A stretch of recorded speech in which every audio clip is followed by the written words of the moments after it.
Hi guys, welcome back to my channel. So today I have something that I think a lot of you guys will appreciate and will love, and it is from OMGqueen Hair. So the website is OMGqueenhair.com, and I'll have all the information and along with direct links down below. And I got a wig, but that's a whole nother video. But I got a closure and I got a frontal for you guys, and so I haven't opened it yet. I mean, I took it out of the package. Shipping took a while, but it was because I got the I got a custom wig made. But if I didn't get the wig made, it would have came, and I think shipping takes about a week, 1 or 2 weeks for them. But it took way longer because I got the custom wig and they just sent everything at once because I was in no rush. But yeah, it comes in this cute little box. Like, how cute is this? It says thank you, and then it says OMG Queen. And then when you open the box, I have my closure right here, and it's 12 inches. It's a 4x4 closure in the natural color. And then I got my frontal.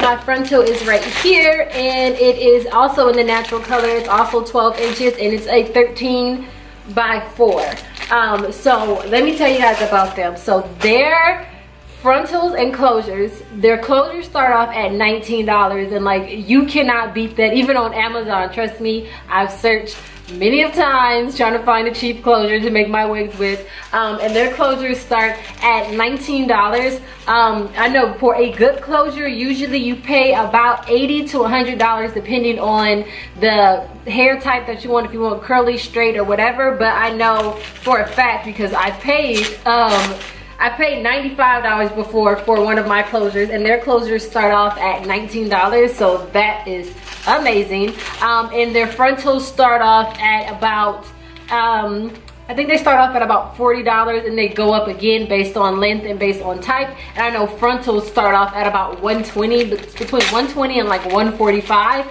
That's how frontals start off. And I know a lot of people, sorry guys, a lot of people always ask questions on what's the difference between a frontal and a closure, and now I can show you exactly what the difference is.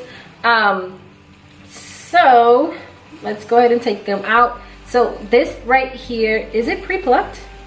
Oh, and it's pre-plucked. So this closure right here, I believe it was either $41 or $44, and it's pre-plucked, and it has baby hair. So this is what the lace looks like. It's like a that would be, I guess, light brown lace. Some places you can choose if you want light brown, dark brown, or transparent. I know transparent always takes longer for shipping, but that's the one that's like white or clearish. So this one is about light brown, and it is pre-plucked a little bit, if you guys can see that. But of course, I'm going to pluck it more, and I'm going to show you guys how to customize your frontal to make it look more natural in the front. So that's what I'm going to do with this. And this is a frontal, guys. So a frontal goes from ear to ear, and it goes back about usually 4 inches. So this one goes 13 inches across and 4 inches back. And then this is a closure. So this closure is not pre-plucked. You don't necessarily have to pre-pluck a closure because, again, it only covers 4x4, so 4 inches going back, and then 4 inches going across. So you can pre-pluck it if you want to. I never pre-plucked mine in the past, but you can. So this is what their closure looks like, and again, it's about the light brown lace. And with this, I'm going to show you guys, oh, sorry, it also has baby hair, if you guys can see that. Sorry, it has the baby hair in the front. But I'm going to show you guys how to tint the lace. So I know a lot of people struggle with the right color, to get the color to match their skin tone, and a lot of times light brown still isn't dark enough. It's sometimes not dark enough for me. Different companies have different color lace. So I'm going to show you guys how to tint the lace to get it the color that you want, and then I'm going to show you guys how to pluck your frontal to get it to look natural in the front. So started with this $41 frontal, and there's a $19 closure. Again, I just went on their website to make sure I had the pricing and stuff right. They're also having a 20% off sale, so if you guys want to jump on that, if I can hurry up and edit this video and get it out, they're having a 20% off sale. I think it said into November 18th. So I think today's the 25th. first. So yeah, if I hurry up and edit this video, you guys have a month to get an additional 20% off. It said all hair, so I'm assuming these are included. So yeah, so before I get started, I just want to show you guys again a close-up of the closure so you can see the color of it. This is the color of it now, and then I'll do a side-by-side for you guys so that you can see what it looks like. So this is what it is in the front. This is how it looks in the inside against my skin. And then this is what it looks like against my finger. If you guys can see that. Let me see if I can put it against here. So this is the lace again. If you guys can see, this is my skin and this is the lace. Okay, so you're gonna need some type of fabric dye. I got this from Joann's, and it was probably, I think it was $4.99. Got it from Joann's. They also have it at Michael's, and I'm pretty sure you can order it on Amazon because Amazon has everything. So I got it in the color tan, and I'm just gonna use a clear bowl so you guys can see the color that it is. And all you need is a cap full of this. So what you're gonna need is the dye, of course, your closure, a bowl, and hot water. It will not work with cold water, trust me, I tried and it did nothing. So I'm just gonna go ahead and pour this water in here. So I have the hot water inside of this Tupperware container, and then I have a cap full of it, and it's this weird like bluish green color, and I'm just gonna go ahead and pour that in there. And it literally turns the entire water dark. Just go ahead and mix it. Probably shouldn't be using a pen, but I don't feel like getting up again. And that one capful turned the water this really, really dark brown color. It kind of looks like dark tea. So once you have that all mixed in, you don't need any more than that. I'm just gonna go ahead and take the frontal, take the closure, and you can dip it in. You can always do a test strip so you know how long to put it in.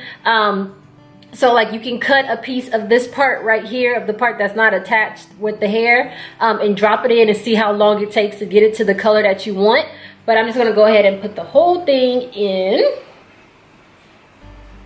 And when I say it dyes so quick, it dyes really quick. I'm gonna put that in. I'm gonna let it sit for about 30 seconds. So it's 7:05 right now, maybe 30 seconds to a minute. And then I'll take it out.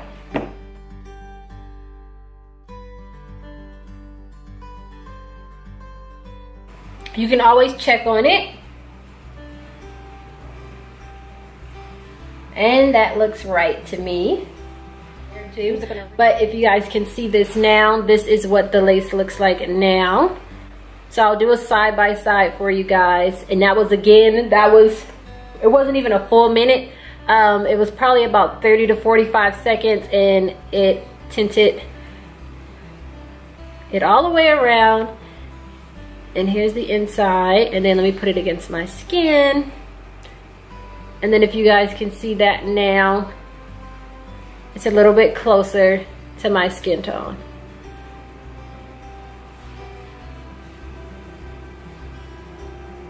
Okay, so for your frontal, what you're gonna need is you're gonna need a flat surface. I find that it's a lot easier to do it on a flat surface that's a lighter color, so you can actually see where and how you're plucking it, as opposed to doing it on a wig head where you only see the section that you're working on at the time because it's round. So it's way easier to see it if it's laid out flat like this. You can literally see everything.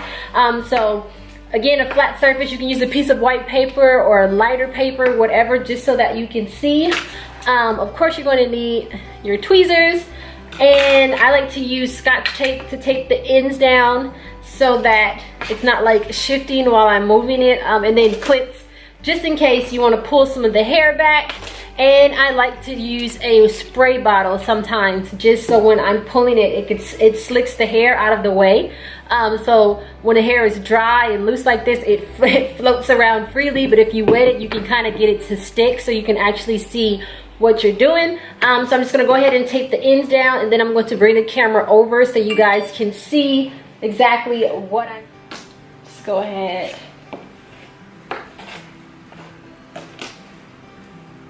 and spray a little bit.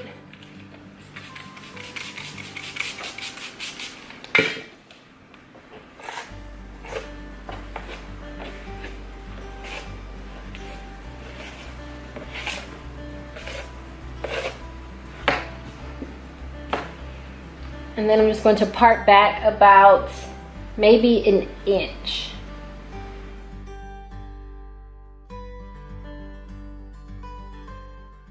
Okay, so once you have it all parted about an inch, if it's really thick, you can go back about 1.5 inches. Then you want to take some water and spray it just to get the flyaways out the way and to make the part a little bit more visible. The water will also help you to actually see what you're plucking because it's kind of slicked back. So next thing you want to do is you want to take your tweezers and you want to start plucking about, maybe it's about 10 hairs. So you pluck a patch and then you skip over about 1 centimeter. So you pluck about 1 centimeter worth of hairs, which I said is probably about 10 hairs, and then you scoot over about 10 hairs. And then you pluck 10 more hairs, and then you scoot over 10 hairs again. And you just keep doing this until you get all the way to the end of your first part.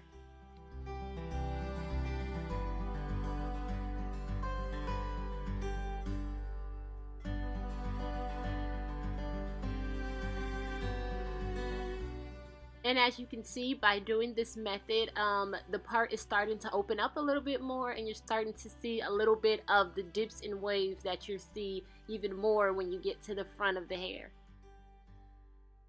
You also want to make sure that you're constantly combing through the hair with a comb or a brush of some sort, just to move those hairs out the way so that you can see even better.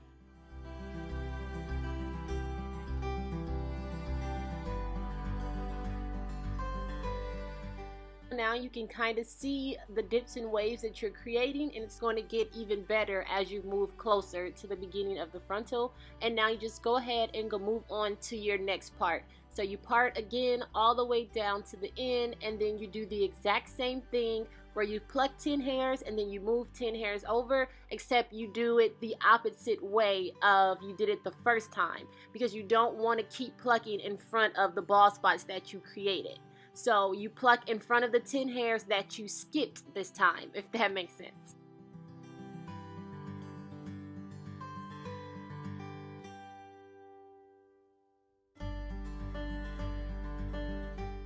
And then you just keep repeating the process until you get to the front where you get to the baby hairs. And then you do the exact same thing with the baby hairs to thin them out a little bit and to create the dips and waves.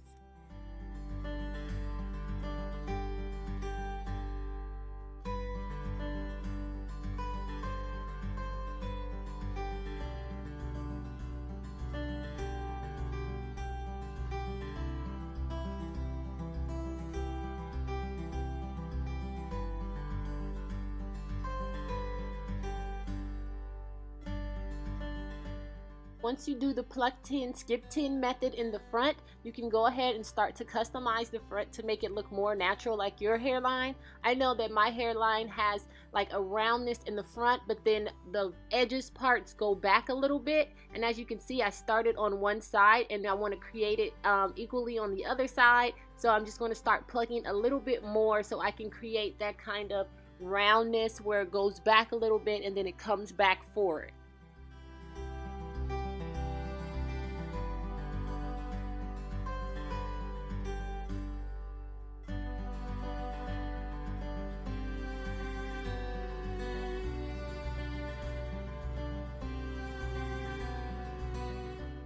Now you can start working on your baby hairs and trimming your baby hairs and then thinning them out as well to your liking.